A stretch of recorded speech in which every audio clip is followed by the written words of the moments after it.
primero, gracias a la universidad, en particular a Carolina Emilce, a Ernesto Villanueva, a Pablo, a Martín, a Laura por el trabajo, por la calidez en cómo nos atendieron desde que llegamos hasta ahora, por cómo se preocuparon porque estemos bien, pero además porque se armen estos espacios de intercambio. Estos espacios están buenísimos, uno aprende muchísimo, se va de acá con muchas ideas nuevas, con muchas ganas de laburar, uno se da cuenta que no labura solo, que siempre el conocimiento es un conocimiento colectivo, es un conocimiento que nace de intercambios, de cruzar experiencias, de eso vamos a hablar. Los invito a ver ¿no? Todavía no. Entonces vamos a empezar y sobre el final vemos el video. Vos buscalo tranquilo y lo vemos al final, ¿sí? Cuento una breve anécdota que seguro el compañero le debe haber pasado en algún momento algo similar.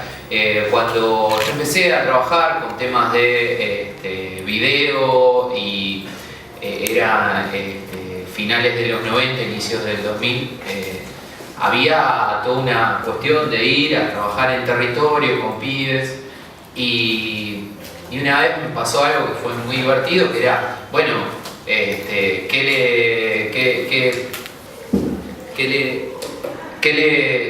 le mostrábamos a los pibes y demás? Y empezamos a mostrar documentales así muy pesados. Y cuando les empezamos a alargar las cámaras, uno de los pibes dice, hagamos una como Matrix. Y nosotros flasheamos un rato, o sea, nos marcó eso, dijimos, o sea, no, como Matrix. Develemos la dominación, allí donde... Y el pibe lo que quería era mostrarnos sus sueños, sus ganas de contar cosas, de imaginar. ¿Y por qué estaba mal que hagan una como Matrix? Si haciendo una como Matrix iban a estar hablando de ellos también. Entonces ahí había como un juego interesante para discutir. Entonces eso me dispara algunas cosas que voy a retomar en torno de las discusiones que hubo hoy. Una pregunta es: ¿qué posibilidad tiene el arte de hacer una acción en el campo de lo político? ¿Qué formas de la estética pueden relacionarse y de qué maneras con la intervención, la acción de protesta, la consecución de recursos o la formación de agencia por parte de los sujetos sociales? ¿O cómo interviene en el proceso de construcción de esos sujetos sociales? Entonces ahí podemos caer en una, para decirlo muy rápido, en una pequeña trampa de armar un polo entre arte y política. Es una discusión que tiene como no sé cuántos años, pero hablamos de las cavernas y las pinturas rupestres hasta hoy y todavía no la resolvimos, no la vamos a resolver hoy. La discusión entre arte y política sí surge desde ahí, y si contamos la cantidad de libros y textos que hay en la discusión sobre arte y política, tensionando esos dos polos, es enorme. Entonces, como de los laberintos se sale por arriba, propongamos otros términos que nos permitan tensionar. Y como yo vengo de comunicación, propongo pensar esta tensión entre arte y política pensando las intervenciones estéticas en lo político desde la pedagogía y desde la comunicación.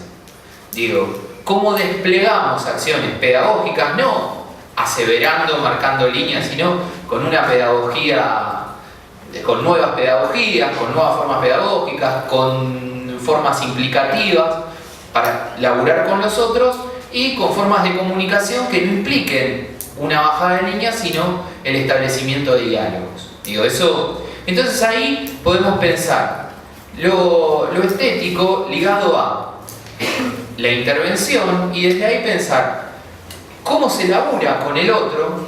El compañero se va a ocupar mucho más de eso porque viene laburando todo el tiempo, pero por ahí tirar algunas como pistas para ordenar eso cómo se labura con el otro pensando las formas de articulación, de qué manera me relaciono, y la incidencia, qué es lo que logro.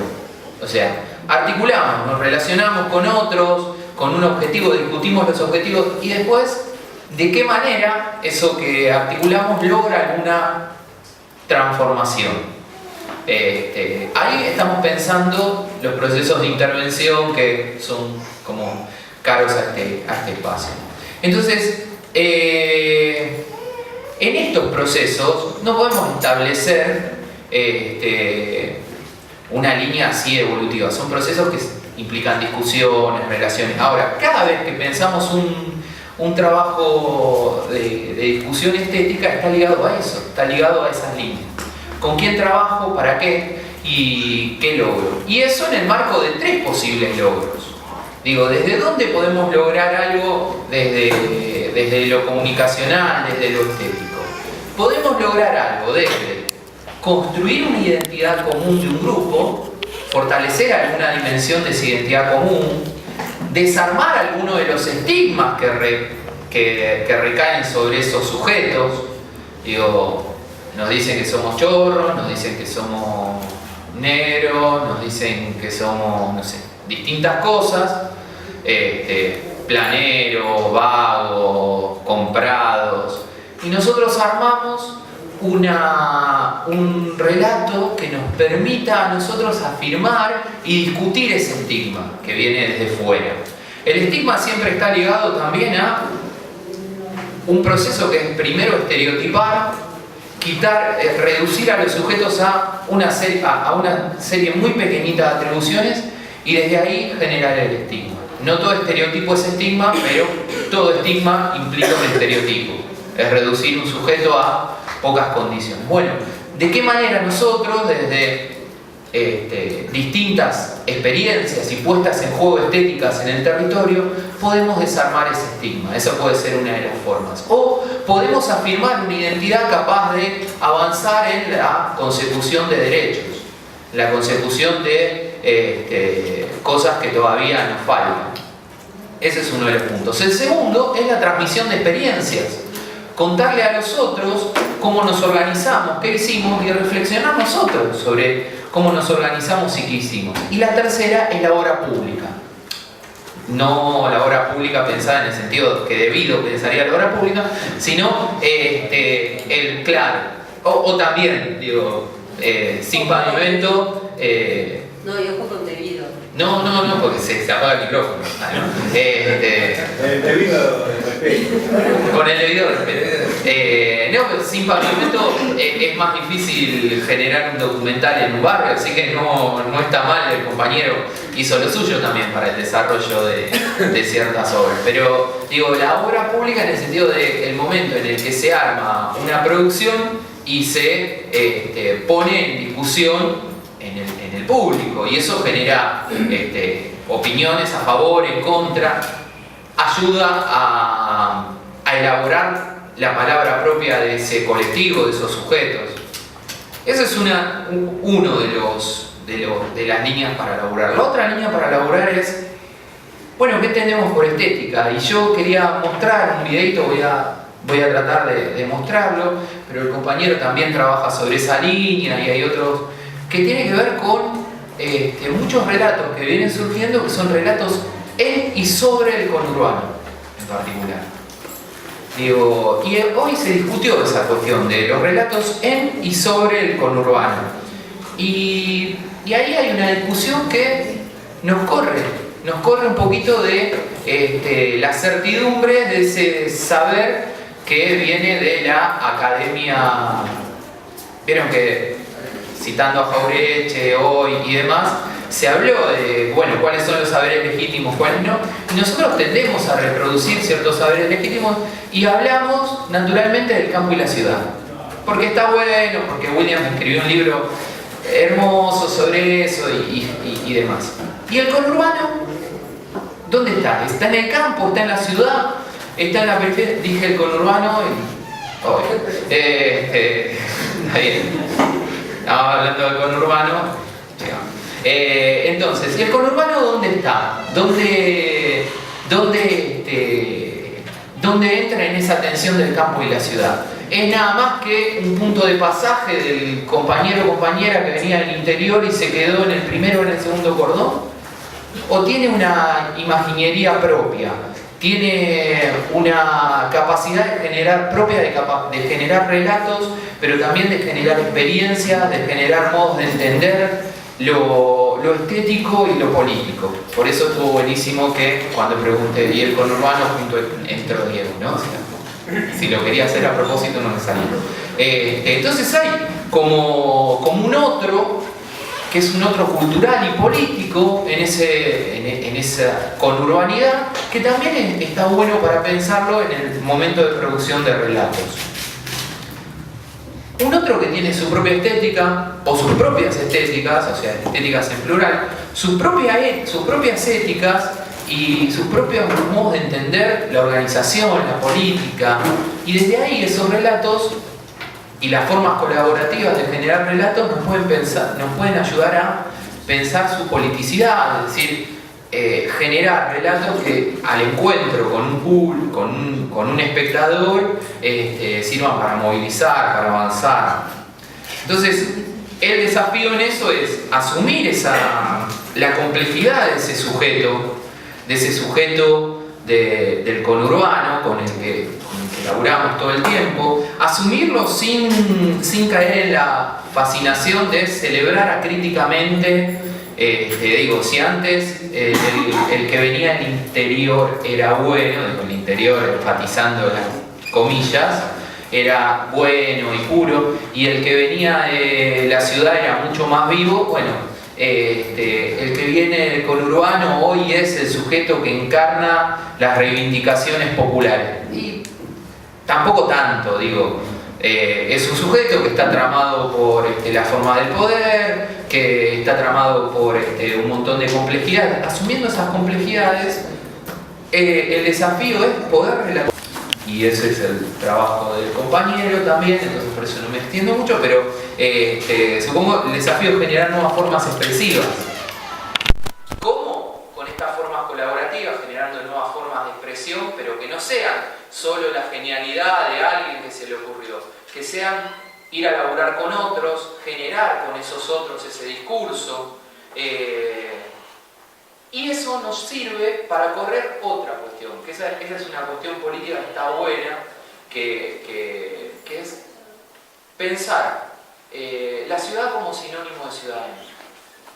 Digo, muchas veces en las estéticas, en las formas de intervención estética, en lo político, se interviene sobre la ciudad, se plantea la ciudad como el lugar donde intervenir y se plantea un sinónimo, tendemos a asociarlo como un sinónimo la ciudad y la ciudadanía. Y la ciudadanía también sucede en el conurbano. Y la ciudadanía implica todas las cuestiones que todavía no están resueltas en nuestros territorios y las formas en las que las demandamos y los relatos que podemos generar para fortalecer esas demandas o para fortalecer estrategias de organización en torno de esas demandas. Entonces esa es otra de las cuestiones para elaborar. ¿De qué forma trabajarlas esas cuestiones?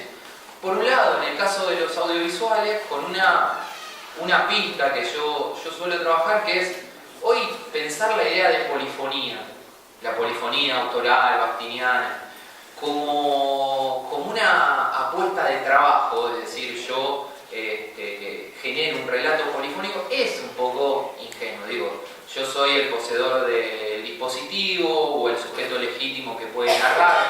En todo caso, lo que hay es una forma de polifonía que se puede negociar. ¿De qué manera?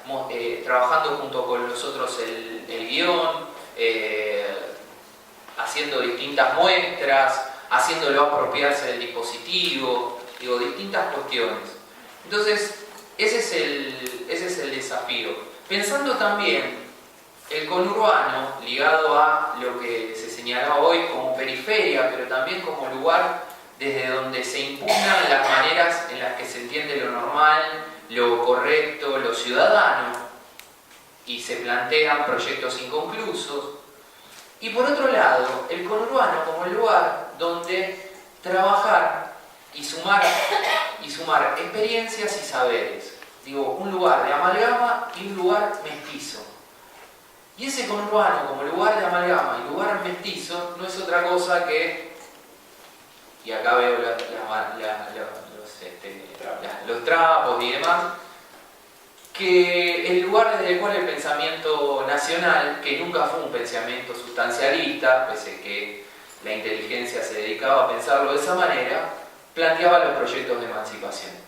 Entonces, desde ese lugar es de donde es interesante pensar eso. Y entonces ahí yo me pregunto otra cuestión, que es, ¿qué hacemos con las formas de circulación y con las formas de recepción de las producciones? Porque ahí hay otra cuestión chiquita que giró hoy, que es si existe en el arte un criterio de validación inmanente, o si acaso el arte siempre es, como todo signo, digo, Peirce cerraría rápido la discusión, pero en ese momento no nos acordamos de Peirce, un signo siempre es interpretado y hay un referente que ejerce esa interpretación. Entonces, digo, hay que tener en cuenta que la mirada inmanente en estos casos es un problema, y ahí podemos recuperar la idea de que los espectadores tienen que ser interpelados, porque si no los sometemos a la cobardía o a la traición, diría Fanon, pensando en el inicio de la obra de los hombres. Por eso no está mal hacer como Matrix, discutir junto con los pibes cómo hacer una como Matrix y generar de esa manera las formas en las que puedan relatar sus sueños, sus añoranzas, sus deseos. Y en este caso, podemos ver el videito, vemos el video y cerramos. El inicio y el final, o sea que les spoileé totalmente el mediometraje de una obra que armó el Culebrón Timbale en 2008. En ese momento el Culebrón todavía sigue siendo una productora cultural, trabaja en la zona de Cuartel Quinto Moreno, cerca de Mayor del Pino, en el cruce de Derqui. Cuenta las experiencias en este video del cruce de Derqui. Varios de los que participan son integrantes de un grupo de taller comunitario, aquí es donde están los compañeros, que se llama Esperanza Callejera, igual que la murga, la murga original de allá de Cuartel Quinto. Y lo que se plantea es esto: se generaron distintas experiencias estéticas en una productora comunitaria, en un lugar de encuentro, y desde ahí se generó un audiovisual que todavía lo tiene, que compite en calidad tanto narrativa como fílmica con mediometrajes